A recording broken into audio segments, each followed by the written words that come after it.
గీతాంజలి. ఎక్కడ ఉంటారు? తెనాలినే. ఎలా అనిపిస్తుంది ఈ రోజు? ఏంటది అసలు మీ చేతిలో? సార్ నా ఓన్ హౌస్, నా డ్రీమ్ సార్ ఫుల్ఫిల్ అయిపోయింది ఈ రోజు. ఎవరి పేరు మీద వచ్చింది? నా పేరు మీదే సార్, గీతాంజలి. ఎస్, అందుకే నా ఓన్ హౌస్ నా డ్రీమ్ అని చెప్తున్నాను నేను క్లియర్ గా. I felt really so happy sir. నేను అసలు ఎక్స్పెక్ట్ చేయలేదు, పేరు మీద తీసుకుంటానని అసలు అనుకోలేదు.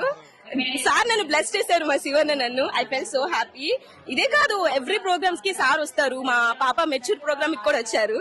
సో సార్ ఎప్పుడు మాకు టచ్ లోనే ఉంటారు. నిజంగా చాలా హ్యాపీగా ఉన్నాను. మరి ఈసారి ఆయన ఎట్టి పరిస్థితుల్లో ఓడిస్తానని నాదెల మనోహర్ గారు శబదాలు చేస్తున్నారు కదా. చేసుకోనివ్వండి సార్, మాకెందుకు అదంతా. మేము ఉన్నాం కదా గెలిపించడానికి.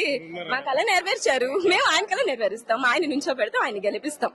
It's our dream. అంటే ఇంత ముందు రాలేదా ఈ ఇంటి స్థలాలు మీకు? లేదు సార్, నాకు అసలు కనీసం లేదు అన్నారు. కానీ అప్పట్లో ఇల్లు కట్టిస్తున్నామన్నారు, ఫ్లాగ్స్ అన్నారు, ₹1,00,000 అన్నారు. బట్ నేను ఏది తీసుకోలేదు. డబ్బులు మీరు ఏం డబ్బులు కట్టలేదు సార్. నేను ఇంకా తీసుకున్నా, యాక్చువల్ గా అమ్మఒడి తీసుకున్నాను, మా మామగారికి పింఛన్ తీసుకున్నాను, మా అత్తగారికి చేయత పథకం తీసుకున్నాను, ఇప్పుడు నా డ్రీమ్ హౌస్ తీసుకున్నాను. Thank you so much Jagananna. ఇప్పుడు నా ఇద్దరు ఆడపిల్లలు ఉండుంటే జై జగనన్న అని అరిచేవారు, ఇక మొత్తం వినిపించేది ఈ పోడియం మొత్తం. ఆయన్ని ఓడించడానికి 5-6 పార్టీలు కలిసి వస్తున్నాయి కదా, ఆయన ఒక్కడే కదా, జగన్ ఒక్కడే కదా. అయితే పవన్ కళ్యాణ్, చంద్రబాబు, బాలకృష్ణ, నారా లోకేష్ వీళ్ళందరూ ఒకటే, ఈయన ఒక్కడే కదా. వాళ్ళంతా ఓకే సార్, వాళ్ళు ఒక పక్కన ఉంటారు, ఈయన ఉంటారు. ఇప్పుడు ఎలా ఉన్నారు లీడర్ లాగా, సో హీస్ ద లీడర్. ఉంటారు, గెలుస్తారు, వాళ్ళు ఉంటారు. చేయనివ్వండి సార్, అదే ఆవిడ మేబీ ఆవిడ నైజం బయటపడింది అంతే. బట్ సార్ గెలుస్తారు.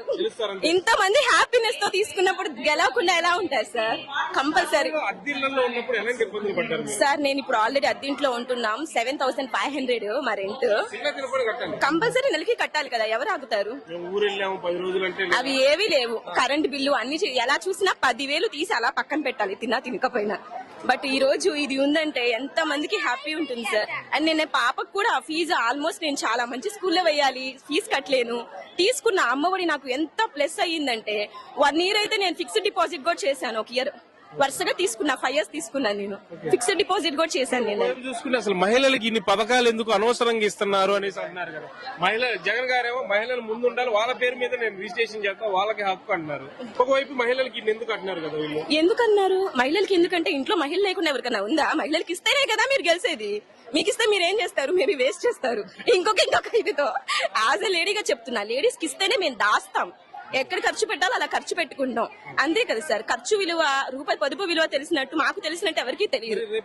వీళ్ళు ఆడవాళ్లే రేపు ఓట్లు భయపడి వాళ్ళు ఆయన ఏదో వద్దు ఇటేంటి అటేంటంటే వీళ్ళు భయపడి ఓటు అయిపోతే నష్టమే.